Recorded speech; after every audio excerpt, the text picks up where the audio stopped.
Pope's last tweet. Like it had done with Kobe and many other important figures, the world had pressured and cornered the Pope into opening a Twitter account. To some internal criticism, the Pope finally agreed to this after learning of its mass appeal and the opportunity it had to communicate with the world. He intended to advise them in 140 characters or less, seeing as how his academic papers were too long for popular consumption. On December 12, 2012, 12-12-12, his first tweet read, "Dear friends, I am pleased to get in touch with you through Twitter. Thank you for all the generous response. I bless all of you from my heart." While he initially sent out his own personal tweets, over the next couple of days, Vatican Communications hired a qualified social media manager for the Holy Father. This new social media guru was to manage all of the Pope's Twitter accounts and relay a number of the day's replies to the Pope during the regular tweet session before lunch. During this time, the Pope would also inform him of the day's new tweet, if any. On February 10th, the Pope and his Twitter assistant, Giovanni Dino, met in his private study at a scheduled time. The Pope had just read a controversial article published by Il Fatto Quotidiano, an Italian paper, claiming to have uncovered an assassination plot against him. The paper accused Cardinal Paolo Romeo to have predicted, during a trip to China, that the Pope's death would come in no later than 12 months. It went on to suggest the existence of many power struggles within the Vatican City. Wanting a distraction from this, he looked forward to seeing Giovanni, who was sitting now at his desk. "How was the response to Wednesday's message?" the Pope asked Giovanni. The Pope's Wednesday Twitter message had read, "Everything is a gift from God.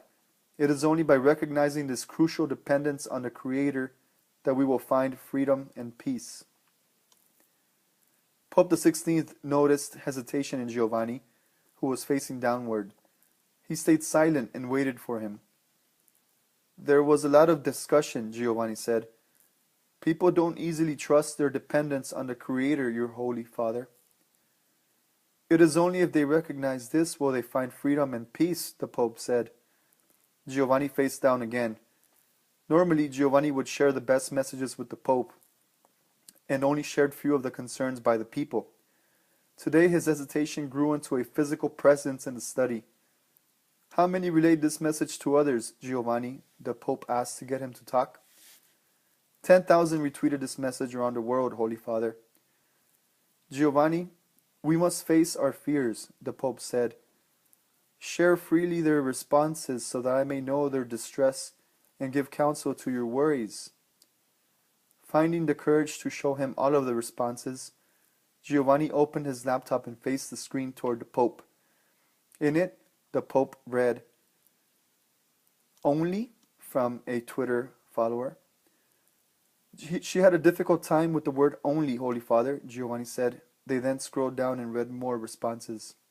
Another person said, "I don't recognize it and I'm fairly at peace with myself, #just saying."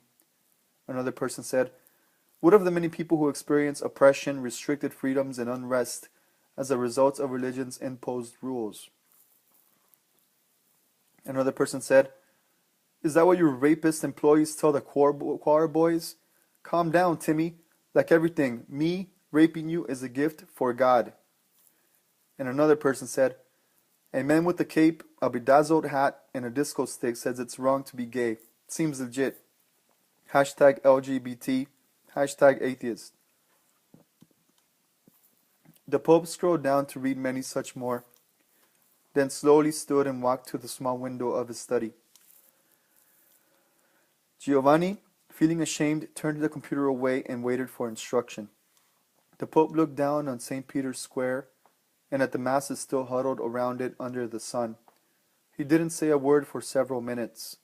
He thought about tomorrow, how it would all turn out. He wondered about the conspiracy against him. Then he recognized that Giovanni needed counsel. "Giovanni," he said, turning, "the people expect excellence. I have found freedom and peace through my dependence on the Creator, and everything I have received has been a gift from Him. Freedom and peace does not mean excellence. We are imperfect and must put our faith in Him.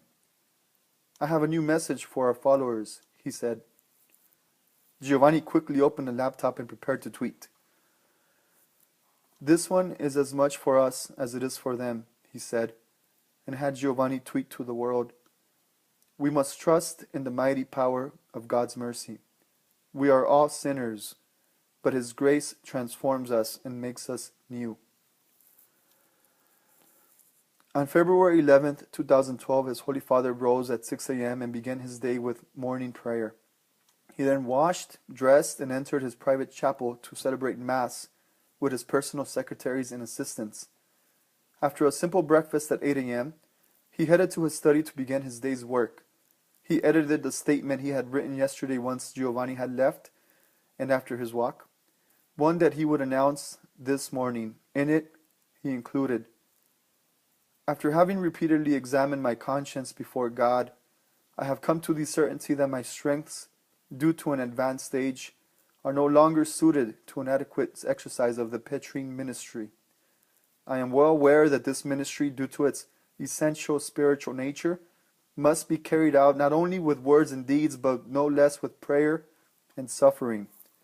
However, in today's world, subject to so many rapid changes and shaken by questions of deep relevance for the life of faith, in order to govern the bark of St. Peter and proclaim the gospel, both strength of mind and body are necessary, strength which, in the last few months, has deteriorated in me to the extent that I had to recognize my incapacity to adequately fulfill the ministry entrusted to me. For this reason, and well aware of the seriousness of this act, with full freedom I declare that I renounce the ministry of the Bishop of Rome, successor of St. Peter, entrusted to me by the cardinals on 19 April 2005, in such a way that, as from 28 February 2013 at 2000 hours, the See of Rome, the See of St. Peter, will be vacant, and a conclave to elect a new Supreme Pontiff will have to be convoked by those whose competence it is."